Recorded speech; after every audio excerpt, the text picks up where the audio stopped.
Vinyl community, it's Glen Kellaway coming to you from the basement. It's Saturday around 12:30, 1 o'clock in the afternoon. Been a busy day. Music store day, or record store day, sorry. I'll get to that in a minute. It's been a crazy week for me. If anybody watched my last video, you know that I was busy selling my bass guitar, my amp, my stereo amp, and my stereo preamp. Raised all kinds of money for that and bought a new stereo amp. Yesterday, because my new amp has a headphone input and my old amp didn't, I had a headphone amp. And I had a real shit headphone amp. And when I say shit, I'm not swearing. S-C-H-I-I-T. Shit is the name of the company. I had a shit Lear 2 amp, tube amp, headphone amp, really nice headphone amp. If you're looking for any DACs or any kind of headphone amps or anything like that, check out this company. They just make great stuff. Anyway, so then I sold that yesterday too and raised a bit more money. So while I was there, I met the guy who bought it in Oshawa, Ontario, which is about an hour drive from me. I noticed on Kijiji there was a guy in the same town who was selling a couple of Beatles records for a half decent price. So I picked up UK pressings of Beatles song track and Live at the BBC. Now they both say, I'm not too familiar with these vinyl issues of these albums, so someone can correct me if maybe they're all UK pressings. I'm not sure. But this one does say UK, I can't read, and then a number after it. Apple, this one's on the Apple label, and this one's on the funny Yellow Submarine Fancy Dancy label. So anyway, so that was yesterday. I was pretty happy with that.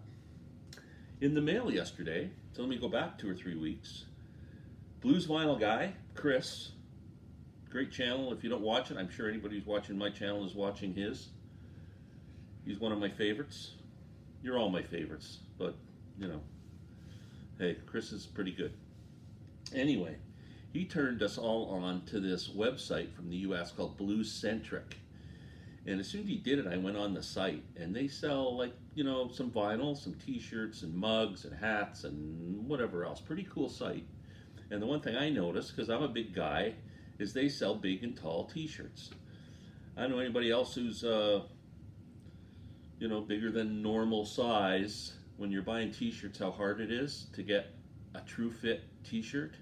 Like when you just go to the store and buy an extra large or a double extra large or whatever t-shirt, you bring it home, it fits like a medium. It's brutal.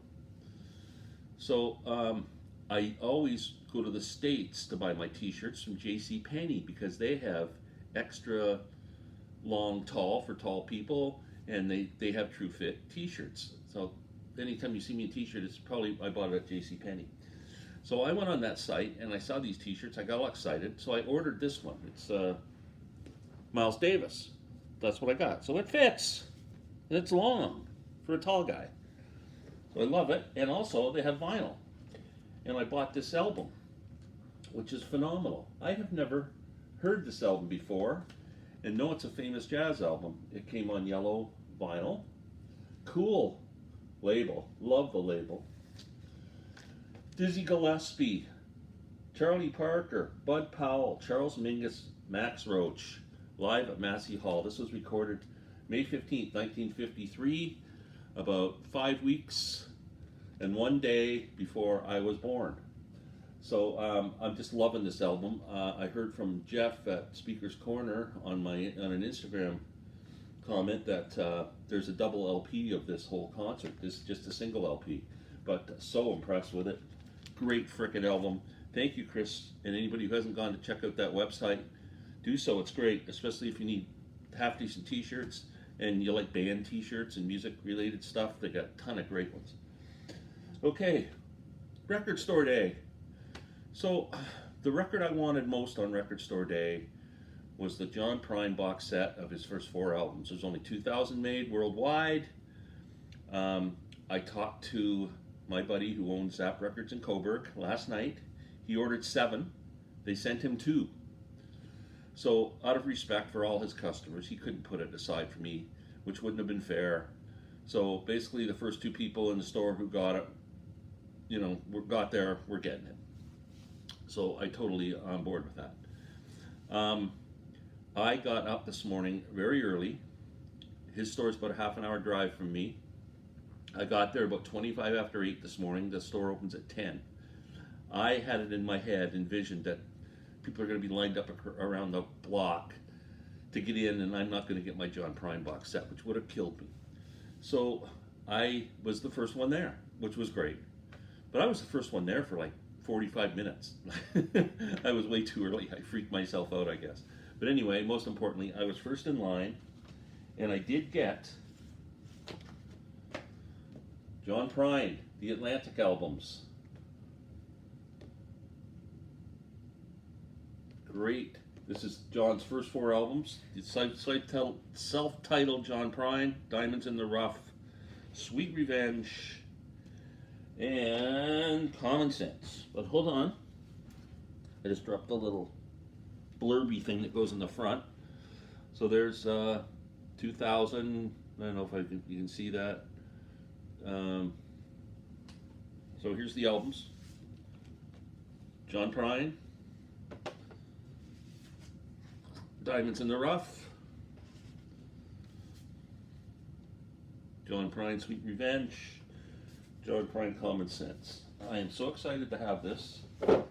I love John Prine. Back when he was even before he was known, I had a good friend who lived in Chicago. She taught school in Chicago, and she told me about John Prine. She said, "You got to see this guy, man. He's like a mailman, and he goes and he plays these folk clubs, and he's got all these cool songs." And I had him on my radar, and Ian Tyson used to have a TV show in Canada, probably around 1970, and I saw John Prine was going to be a guest. It's the first time I saw him or heard him, and he sang Hello in There and Sam Stone, and blew my mind how incredible a songwriter he was. Bought the first album as soon as I could, and been a fan ever since. My kids are big fans. I'm a big fan. All my cousins got into him. All their kids are all into him. It's like a real family thing. John Prine is part of our family, and it breaks my heart that he died from this friggin' coronavirus that's going around. But thanks for all the great music, John, and I'm going to treasure this. So that's number 1. Next thing I got, Record Store Day release. I don't have any of this band other than this. Hawkwind, live at the BBC, 1972. Double LP. I hear this is incredible. I haven't listened to any of this stuff yet. This afternoon I will be doing that. So, Hawkwind. The Kinks Chronicles.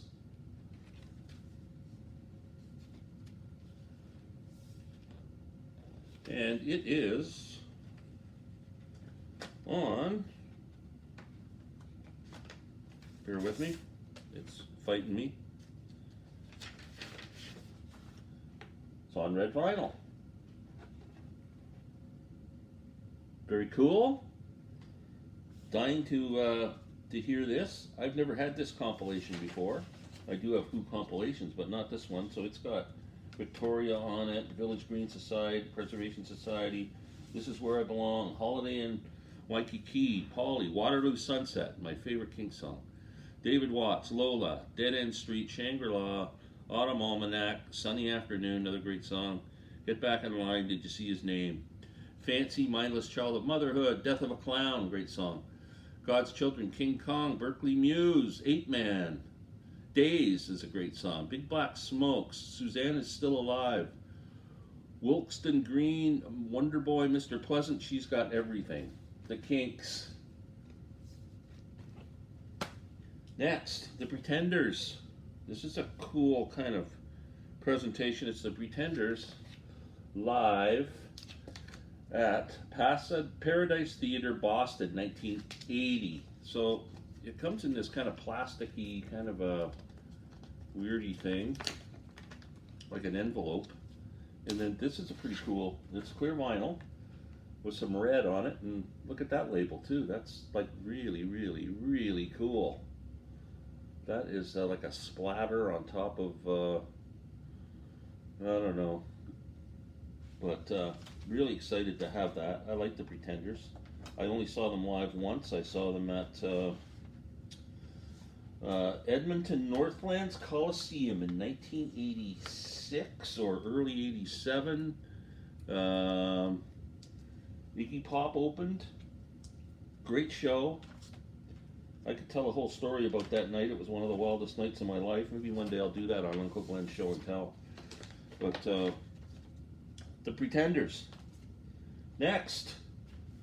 We can't get away without a Beatles thing.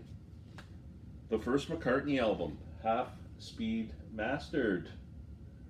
I'm hoping this is going to sound really good. I mean, between this and Ram, they're my favorite McCartney albums. And I'm really, really excited to hear this. Paul McCartney, Half Speed Mastering. So that's all I bought for what came out on Record Store Day, but I also bought a couple, 4 weeks ago, I showed you guys a Fleetwood Mac triple album set that I got. It's called Before the Beginning, Fleetwood Mac, demos and it's live stuff from 1968. Fantastic triple record set, freaking amazing. I can't recommend it highly enough. If you like blues, run to your record store and buy it. Part 2 came out today, or came out yesterday, I think Tim that Zap told me. So I picked it up while I was there. I guess I could have waited and got another day, but Fleetwood Mac. This is Volume 2, live and demo sessions from 1970. Peter Green, Fleetwood Mac, John McVie, Jeremy Spencer, and Danny Kerwin. So these sets are just so well done. They sound great. There's the little record blurby thing. See if I can show you some of the pictures, the way they do this set. I mean, it's so cool. I don't even know if I can open the whole thing without making a frickin' mess of myself here. Let's try this. Uh-oh. Oh, I hope you can see that. And then, well, one of the records wants to come out anyway, so I'll show you. Every sleeve has cool pictures of Peter Green and that. I mean, just these sets are phenomenal. They sound great, and the performances are freaking fantastic. So I think that's all. I hope anybody else who was out on Record Store Day got what they were looking for. I'm looking forward to watching some videos to see what that was all about. And I'm going to get off and start listening to some records. So thank you guys so much. Please push the subscribe button. I'm at 194 subscribers. 6 more to 200. It's like just 6. Come on, quit teasing me. Just push the subscribe button, please. Thank you.